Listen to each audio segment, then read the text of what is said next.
Morning, everybody. Thanks again, not just for coming in on a rainy day, but for coming in the other 364 days of the year where we're routinely poking and prodding and challenging you.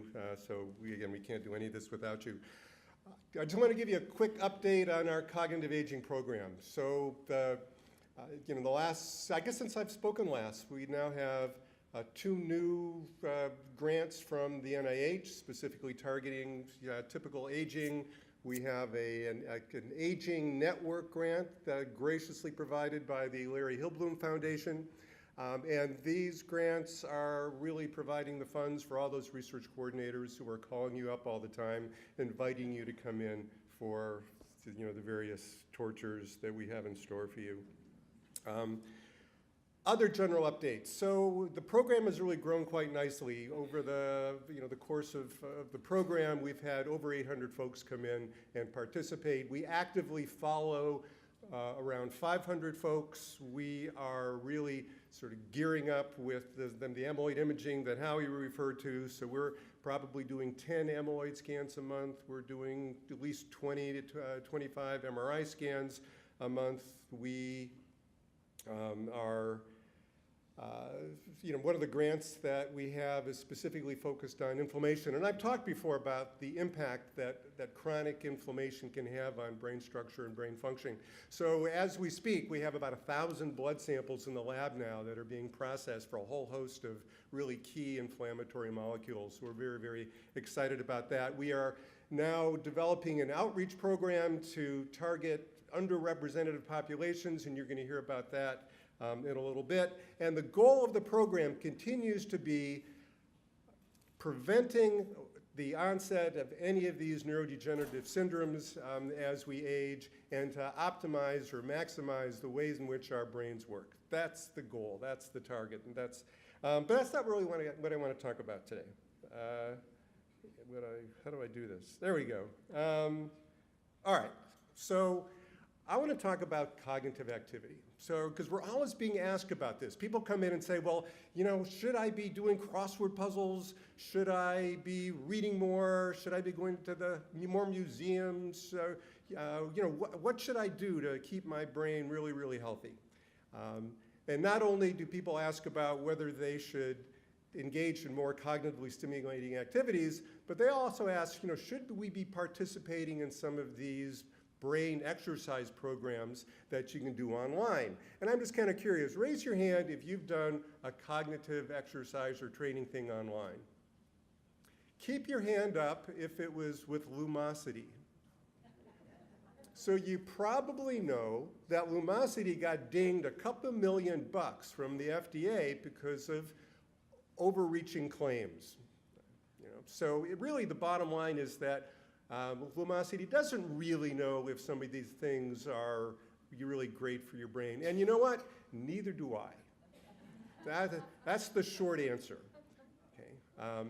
But just because there has been insufficient evidence to support it is not the same as evidence against it. In other words, the jury is still out. So let's talk about this a little bit. So I think there's tremendous reason to be optimistic, right? 50 years ago, Marion Diamond, who was at Berkeley, and her colleagues started doing some really important experiments with stimulation. So they worked with rats, and they had a great paradigm where they had rats in two different conditions, sort of a standard condition, which is the cage on the left, which is not a whole lot going on, and over to the right, they had an enriched environment for some of the rats. And as you can see, there are more rats in there, so there's more things going on socially, there's more stuff to do, so they're more physically active. Presumably, there's a little library in the back you can't see, so they're more cognitively enriched. The enriched environment is in color, the standard one's in black and white. So you can see there are really tremendous differences. The findings were absolutely phenomenal, right? They found that the brains of the rats that were in the enriched environment were larger. The neurons were larger. The neurons had more connections with other neurons. So there was more of these dendrites that enabled synaptic connections with other neurons. So, this is really phenomenal finding. Also, it didn't take a lot of time in the enriched environments to produce that effect. And what's particularly important for us is that even if she took an older rat and put it into the enriched environment, you still got enhancements to brain structure. So very, very exciting stuff. And this is what, like, we've known about this for 50 years. So what was it about these enriched environments that really does the trick? And yeah, we don't really know that. So as I mentioned, they were more physically enriched, they were more cognitively enriched, they were more socially enriched.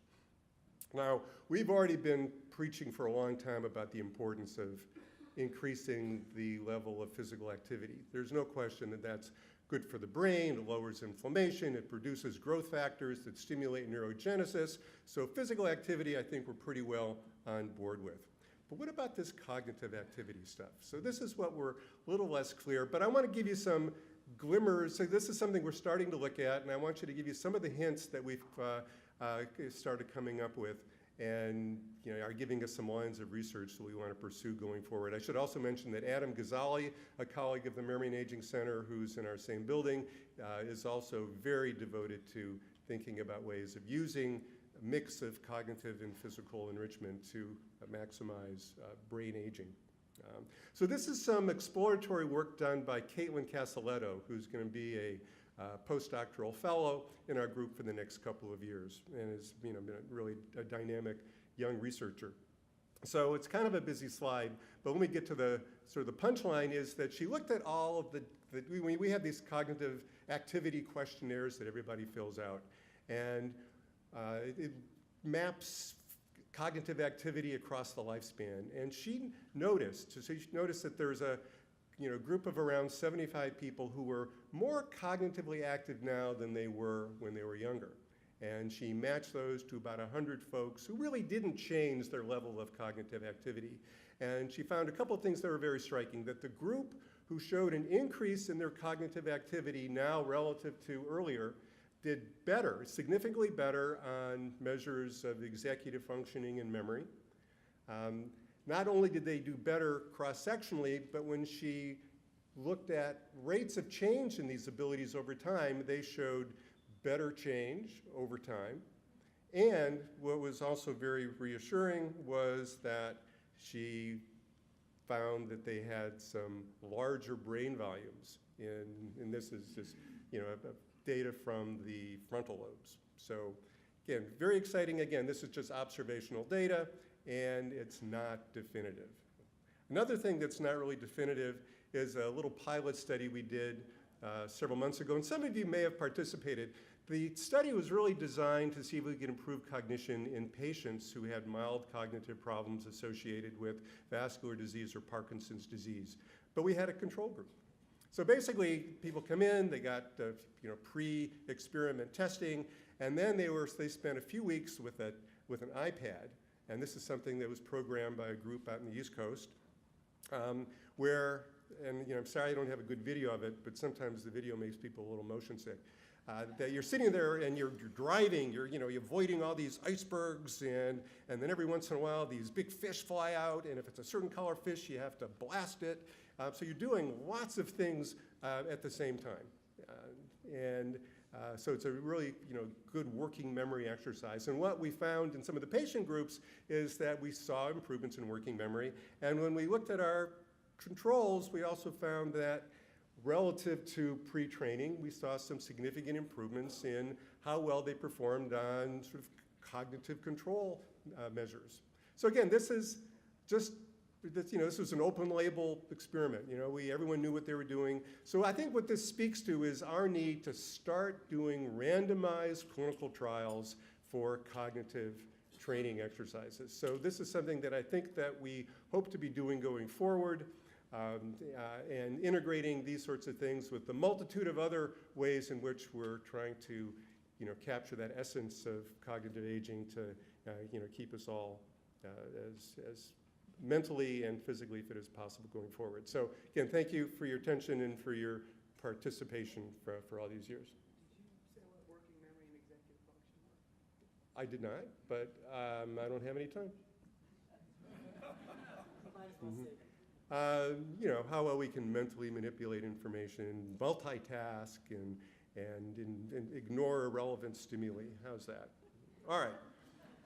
Now, one of the things we now know is important for, I'm leading up to McGill's talk, he's next, right? Is, we know that life experiences are really important for maximizing cognitive aging. And one of the things that happens when we're younger that's probably good to avoid is getting banged on the head a lot. So our next speaker, I believe, is Gil Rabinovich, who's going to be talking a little bit about our experience with concussions.